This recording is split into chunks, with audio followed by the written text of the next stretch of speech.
Lawrence. And I'm Lawrence. And I'm Sarah. We used to do videos way back in the first lockdown, didn't we? But we haven't all been on videos for a little while. So we thought we'd come on and say hi. Hope you're all doing well. Yeah. Surviving homeschooling if you're doing school at home. Bessie, are you surviving homeschooling? A bit. A bit. I don't You want to give Bessie a kiss? Okay. So, we have been talking about God's promises. Tamlin has been doing a wonderful job about talking about God's promises. And you learnt a bit about Noah, didn't you, the last few weeks? Well, and last week you looked at the rainbow, which was a promise from God that he would never flood the earth again.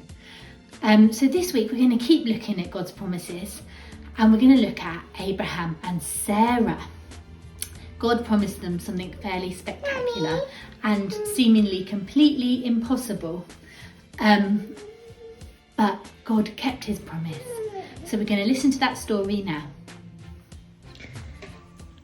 Okay, so we're going to read the story of Abraham and Sarah now. So years passed and things didn't get any better. People were just as cruel and mean to one another.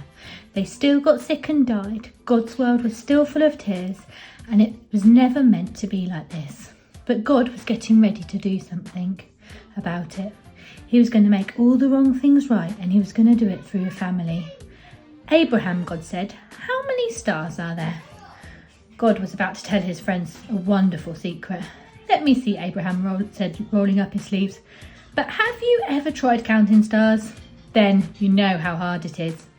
999, 993, 994, 997. Uh-oh, no, wait. 1, 2. Of course he kept losing count.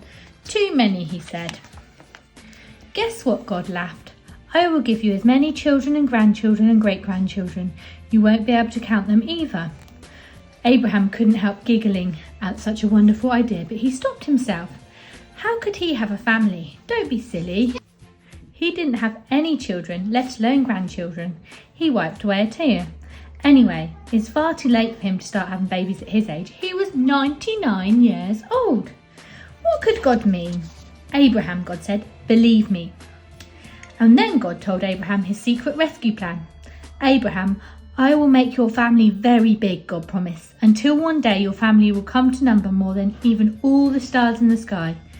Abraham looked at the dark night sky, thick with stars. You will be a very special family, my people, and through you, everyone on earth will be blessed. It was an incredible promise. God was going to rescue the world through Abraham's family. One of his great-great-great-grandchildren would be the child, the promised one, the rescuer. But it's too wonderful, Abraham said. How can it be true? Is anything too good to be true, God said. Is anything too wonderful for me? So Abraham trusted God, trusted what God said more than what his eyes could see, and he believed. Now, when Abraham's wife Sarah heard God's promise, she laughed to herself. But it wasn't a happy laugh, it had tears in it. She had always wanted a baby. Could her dreams come true? Could she really have a baby when she was 90 years old? No, of course not. Don't be silly, it's far too late.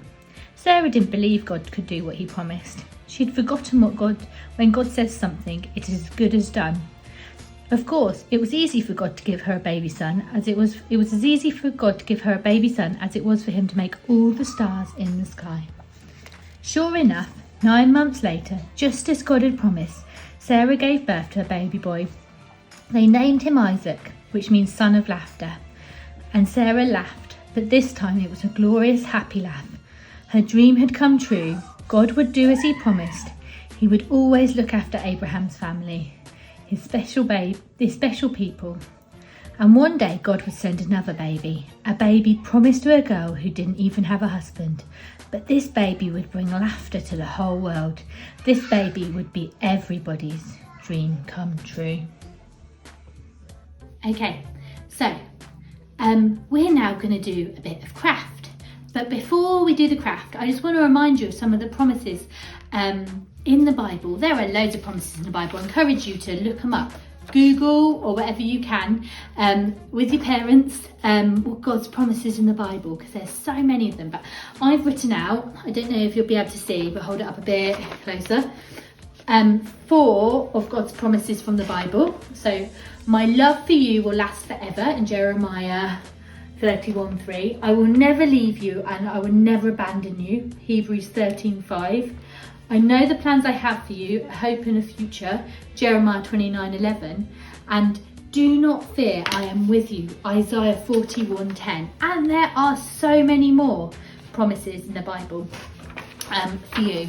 So what we're going to do is we're going to make a craft. We're going to make some stars to remind us of those stars in the sky that God promised Abraham about. And then on the back of our stars, we're going to write some of the promises that are in the Bible for us. And then we're going to make it so we can hang them up. So are you ready, guys, to do a bit of craft? Yeah. Okay, we will. Okay, so what we're going to do now is we've got some stars. I've already cut out some stars. And as Bessie just told me, they are fairly randomly cut out. You might already have stars at home, or you might have to try and draw them. I expect you can do a better job than me. But anyway, this one's really good. That one's all right, isn't it? Oh, you can see our very messy homeschooling table there. Oops. Right, so here are those promises I read out. If you wanted to copy some of them or look them up, maybe just pause the video now. I sound like a teacher now on homeschooling, don't I? Anyway, what we're going to do is we're going to decorate these stars. Bessie and Jackson have got a couple of stars each. We're going to decorate them. And then on the back, we're going to pick a promise to write on them, or some of them. And then we're going to put holes in them and put them on some strings so we can hang them up in Bessie and Jackson's bedroom. Okay. So.